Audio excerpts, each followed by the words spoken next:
From the UN secretary, the general secretary Kofi Annan. और हमारे हिंदुस्तानी दोस्तों के लिए वो ये कह रहे हैं कि 2004 में जो संयुक्त राष्ट्र संघ के जो जनरल सेक्रेटरी थे, उन्होंने एक कॉन्फ्रेंस में बात कही कि 2004 के बाद मुसलमान लोगों के खिलाफ सस्पिशन और हरासमेंट और डिस्क्रिमिनेशन और भेदभाव की जो घटनाएं हैं वो काफ़ी बढ़ गई है। तो आप ये देखेंगे कि इस्लामोफोबिया जो है उसको लेके यूरोप में भी चर्चा चलना शुरू हो गया। Now UN High Commissioner of Human Rights have also talked about the prejudice against Muslim, and he has also expressed concerns about it. So I was giving these examples. I was giving these examples to say that after 1980s and 1990s, things started becoming bad for the Muslims, and the Western world become very suspicious of the Muslim world, and particularly the Muslims. Now, so I have given you the definitions of Islamophobia. Now, friends, now the next question is that what is the intellectual basis of Islamophobic discourse? उसको हम कैसे समझे? Islamophobic जो discourse है, you may ask that you have said that after 1980s and 1990s things started becoming worse for the Muslims, but was it like that? Was not Muslims also a stereotype before 1980s? Yes, they were a stereotype. And one big intellectual, eminent intellectual, Edward Said, in his book that Orientalism, which came out in late 70s, 1978, I think his book was published, the Orientalism book was published, and that is very fundamental book to understand Islamophobia and discrimination against Muslims. What has Edward Said has done? Or you may ask me that what is the contribution of the Edward Said? Or you could say that Abhay, you have read Edward Said book. How his work is going to help us in understand Islamophobic discourse? See, Edward Said has written a lot. Apart from Orientalism, his book on covering Islam and imperialism, his book is also very important. And basically you could read his book, and it is not possible for me to summarize everything here, but one thing I would like to say, that how Edward Said has argued. Edward Said has basically has said that if you look at the Western intellectual who have written about Eastern society or the Orient, whom he calls Orientalist, if you read their writing, you will find said that they have tried to create a binary between the East and the West. They have tried to create a binary between the Orient and the Occident. कहने का मतलब है कि Edward Said साहब अपनी किताब orientalism में ये दिखाने की कोशिश कर रहे हैं कि अगर आप पश्चिम के बड़े बड़े स्कॉलर को अगर आप पढ़ेंगे और उनकी राइटिंग को देखेंगे, तो आपको ये बात महसूस होगी कि एक लंबे वक्त से वेस्टर्न स्कॉलरशिप में बहुत ऐसे इंटेलेक्चुअल थे जिन्होंने जब वेस्ट के बारे में लिखना शुरू किया, ईस्ट के बारे में जब लिखना शुरू किया, तो उन्होंने ईस्ट को वेस्ट का उल्टा बताया, मतलब बिगाड़ बताया उसको। Basically they have argued that west का उल्टा है ये, the east is perversion of the west. That is the running theme of their argument. For example, West is liberal, East is not liberal, religious, fundamentalist. West is scientific, East is fundamentalist. West is guided by reason, East is guided by unreason. West is based on democracy and maybe individual rights, individualism. West is based on individualism and East is based on tribalism. West promotes Western society is based on secularism. Eastern society is based on some kind of fundamentalism, religiosity. In European country, you have the establishment of secular institution. In the Eastern society, the secular institution, the democratic institution have not survived. They have not succeeded. This is their argument. Basically they are trying to create a division. जैसे होता है ना गोरा और काला, ऊपर और नीचे, अच्छा और बुरा, गुड एंड बैड. इसी तरह से उन्होंने क्या किया, western society is good, western society is liberal, western society is secular, western society is progressive, western society is based on individual rights, eastern society is regressive, it is illiberal. Women's को right western society में बहुत ज्यादा है. Women's are given rights in Western society. In Eastern society, women are oppressed. These kind of binary, if you read, you will find that the Western scholars have created. And what has happened, that our society, the Eastern society, has been colonized in 18th and 19th century by the European powers. And when the European powers came, what they have done, they have not only ruled over us, but they have also written our history. Mill, for example, in India, Mill wrote the history of India, and that history was taught in university and classes. That history was the official history in India. So what has happened, that our thinking, our consciousness became very much colored by the writing of the Western scholars, because they have their own agenda. And Edward Said has given the example of Napoleon. When the French forces entered Egypt, you know what has happened. The earlier aggressor who attacked any country, they were just interested in looting money or ruling over that country, becoming rich, subjugating those people. But the attack, the colonial power, the attack by the Napoleon was very different in one sense, that Napoleon went there in France not with just the commander and with the military man. He also carried with him intellectuals, those who wrote poetry, those who wrote a story, those who wrote a history of that country. So what has happened, that Napoleon is not only plundering the wealth of that country, but Napoleon is also trying to write or rewrite, or you could say destroy the history of French, of the Egyptian people. And then that book was, and that understanding was being injected in classroom. And when the intellectuals or when the people there, they read that history, they started looking at their own country with contempt. उनको एक hatred होने लगा. I will give the example of India. When the Britishers came to India, they not only ruled over our country, they not only took wealth from India to Europe and to Britain, but they also started translating Sanskrit text. They also started reading Persian text. They also started making our personal laws. They also started writing our history. And you know what has happened?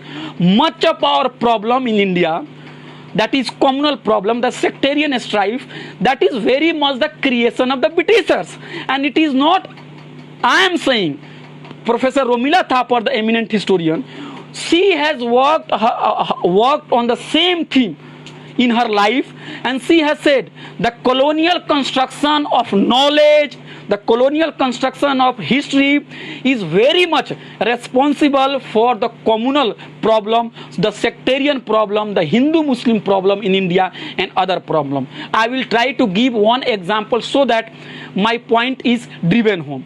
When the Britishers came, they started writing history.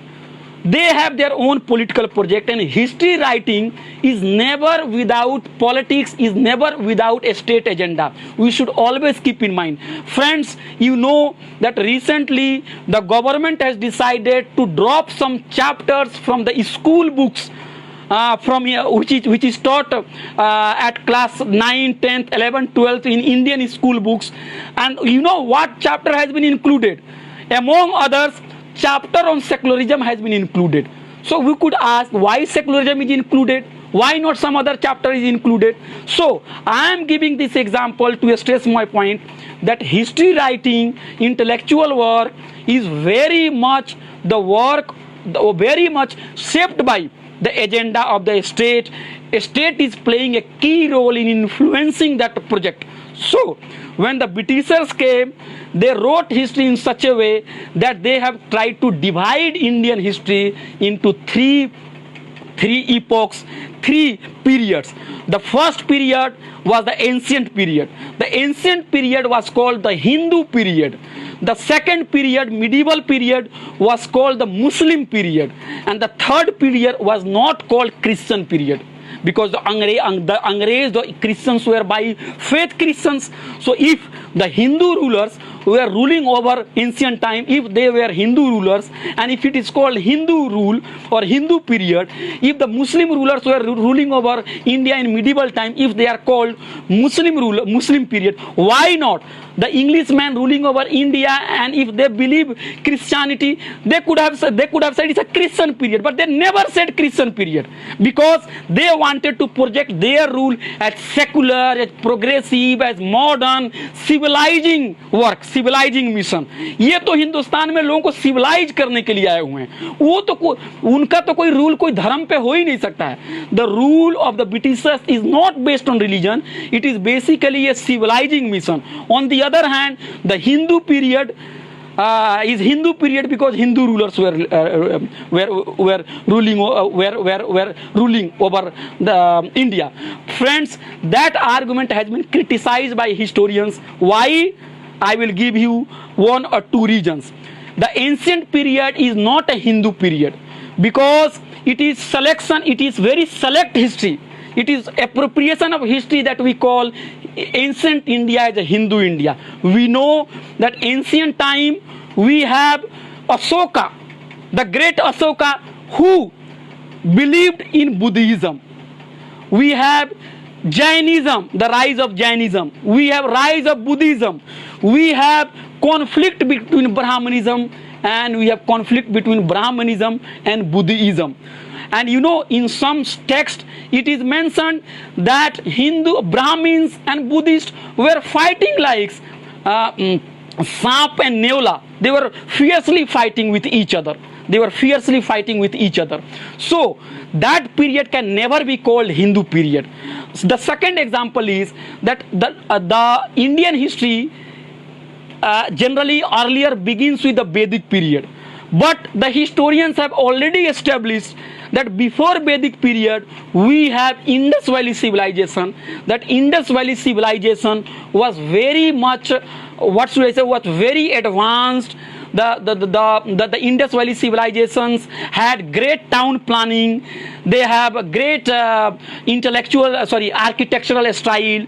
So the argument is that what you call Vedic period or Hindu period, we have different actors. And before that Vedic period, there thrived a great civilization, that is Indus Valley civilization or Harappan civilization. Why it is called Indus Valley civilization? Because there is a river which comes from Kashmir through Punjab, and in those regions there were Indus river, Sindhu river, and there were some small pockets of that urbanization and that settlement. They were around Indus river, that is we call Indus river. We also call it Harappan civilization.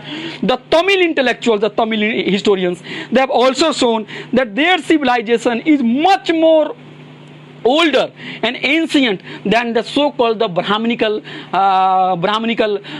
history or Brahminical literature. So my argument is, I am not going to call ancient India as a Hindu India or as a Buddhist India or as a Tamil India. Ancient India was ancient India, where at different times people from different faith, people from no faith, they all ruled over. There were moments of cooperation, there were moments of conflict, and that fact cannot be denied. But the European historians, what they have done, the colonial historians, they have tried to project India as a Hindu India, and they have distorted Indian history. Now, coming back to medieval time, it is a fact that the rulers from 12th and 13th century till the end of Aurangzeb around 1707, or maybe the end of, you could say, Bahadur Shah Zafar around 1857, most of the rulers who were ruling over, let's say, Delhi or maybe Agra or maybe some other places, maybe Lucknow, maybe Deccan, maybe Hyderabad, they were by faith Muslim, but that rule was not Islamic rule.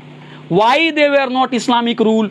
Because they were ruling over this country, and this country had large populations who were non-Muslims. So they cannot carry forth their religious identity, their religious agenda to a long extent, because then people will revolt it.